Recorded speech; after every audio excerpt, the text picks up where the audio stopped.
এই আপডেটটা হচ্ছে যে গত আপনার 30শে জুন একটি গভর্নমেন্ট একটি বিল তারা ইন্ট্রোডিউস করেছে পার্লামেন্টে, এবং সেখানে তারা বেশ কিছু নতুন ইমিগ্রেশন আইনের ইন্ট্রোডিউস করতে যাচ্ছে। তো যে বিলটার কথা আমি বলছি, যেটা তারা মূলত ইন্ট্রোডিউস করেছে, সেটা সেখানে যেটা বলা হচ্ছে যে তারা একটি কমিউনিটি স্পন্সরশিপ স্কিম তারা ইন্ট্রোডিউস করতে যাচ্ছে ফর রিফিউজি।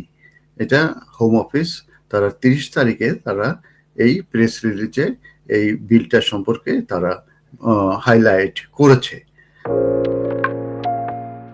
তো এবং এই যে কমিউনিটি স্পন্সর স্কিম যেটার কথা ফর দ্য রিফিউজি, এই নতুন এইটা তারা ক্রিয়েশন করবে, এবং এই ক্রিয়েশনটা তারা করতে চাচ্ছে অটম 2026, তার মানে এবার সেপ্টেম্বর অক্টোবর থেকে করতে চাচ্ছে।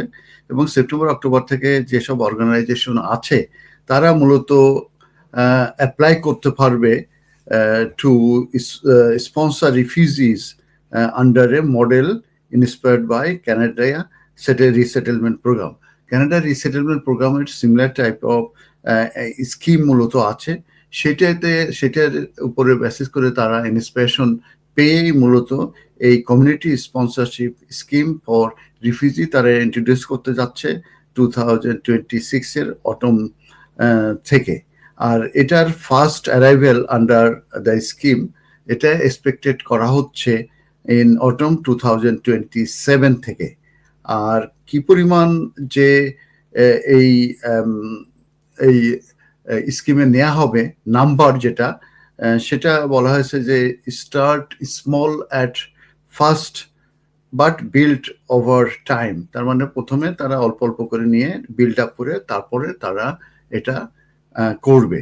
এর সঙ্গে আরেকটি প্ল্যান আমি বলে দিই, গভর্নমেন্ট তারা এই বিলে আরেকটা প্ল্যানের কথা ইন্ট্রোডিউস করার কথা বলেছে, যে কোনো ইউনিভার্সিটি তারা স্পন্সর রুট তারা ইন্ট্রোডিউস করতে যাচ্ছে, যেটা অ্যালাউ করবে approved higher education institutions to sponsor refugee to come to study in the UK. তারপরে রিফিউজিরা তারা ইউকেতে এসে পড়াশোনা করতে পারবে এই হায়ার এডুকেশন ইনস্টিটিউশনগুলোতে। এই ধরনের আরেকটি স্পন্সর রুট তারা ক্রিয়েট করতে যাচ্ছে, এই বিলে উল্লেখ করা হয়েছে। এবং separate work based sponsorship route যেটা এক্সপেক্টেড করা হচ্ছে ওপেন হবে ইন 2027-এ।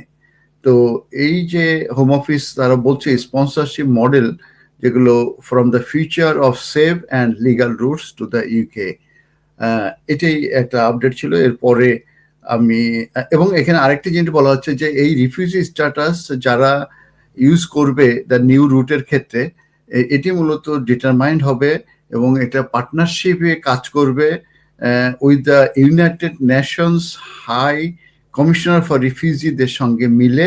এবং সেখানে এবং এই যে তারা যে আসবে অবশ্যই তাদের বায়োমেট্রিক হবে, তারপরে ক্রিমিনালিটি চেক হবে এবং হেলথ চেক হবে।